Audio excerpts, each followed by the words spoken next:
ఒకప్పుడు ఒక కార్పొరేటర్ అంటే ఒక వార్డ్‌లో ఉన్న సమస్యలన్నీ తెలుసుకొని వాళ్ళకంటూ ఒక బడ్జెట్ ఉంటే వాళ్ళు కూడా సిగ్నేచర్ పవర్ ఉండి శాంక్షన్స్ చేసేవారు. కానీ ఎప్పుడైతే కేటీఆర్ గారు వచ్చారో వన్ మ్యాన్ షో లాగా ఆయన ఏసీలో కూర్చుంటాడు ఏసీ రూమ్‌లల్ల. ఆయన దగ్గరికి కాంట్రాక్టర్లు వస్తాడు ఫైల్‌లు పట్టుకొని ఇంత కమిషన్ నీకు ఇస్తా అనంటే పనులన్నీ శాంక్షన్ చేసేస్తారు. అసలు ప్రజలకు ఏం అవసరము? ప్రజల సమస్యలేంది?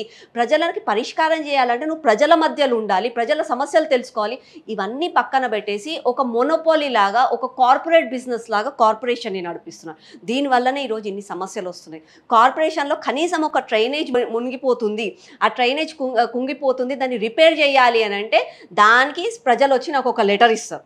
ఆ లెటర్ నేను తీసుకుపోయి ఇంజినీరింగ్ సెక్షన్. ఆ ఇంజినీరింగ్ సెక్షన్ ఇంజినీరింగ్‌లో ఏఈ, డిఈ, ఈఈ, ఎస్ఈ, దాని తర్వాత డీసీ, దాని తర్వాత మళ్ళీ జెడ్సీ.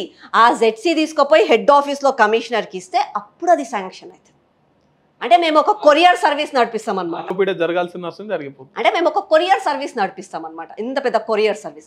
దాని బదులు మాకంటూ ఒక సిగ్నేచర్ పవర్ ఉంటే మేము ఈజీగా చేయగలుగుతాం. అట్లాంటి పవర్ని తీసేసి కమిషన్ల కోసం కకృతిపడి ఆ రోజు కేటీఆర్ చేసిండు మున్సిపల్ శాఖ మంత్రి. ఈ రోజు రేవంత్ రెడ్డి మళ్ళీ అదే మున్సిపల్ శాఖ మంత్రి ప్రజాపాలన అనుకుంటూ ఆయన కూడా అదే చేస్తున్నారు. మార్పు మాత్రం లేదు. ఓకే, చివరిగా మా బీఆర్కే న్యూస్ ప్రేక్షకులు కావచ్చు, తెలంగాణ సమాజాన్ని కావచ్చు, ఏం చెప్పాలనుకుంటున్నారు?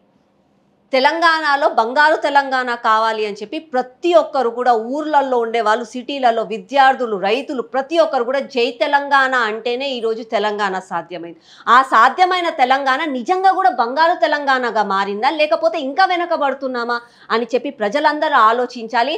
ఈరోజు కొత్తగా వచ్చిన ముఖ్యమంత్రి ఏదో బీసీ కార్డు వాడి మళ్ళా ప్రజలను విభజించాలి. ఆ రోజు కాంగ్రెస్ ప్రభుత్వం వచ్చి దేశాన్ని మతం పేరు పైన విభజించింది. మళ్ళా దేశమంతా దేశం ధర్మం అంటూ ఒకటే వైపు పోతుంది అని చెప్పి మళ్ళా ఈ రోజు వచ్చి కులం పేరు పైన మనల్ని విభజించాలి అని అనుకుంటే అది కాదు.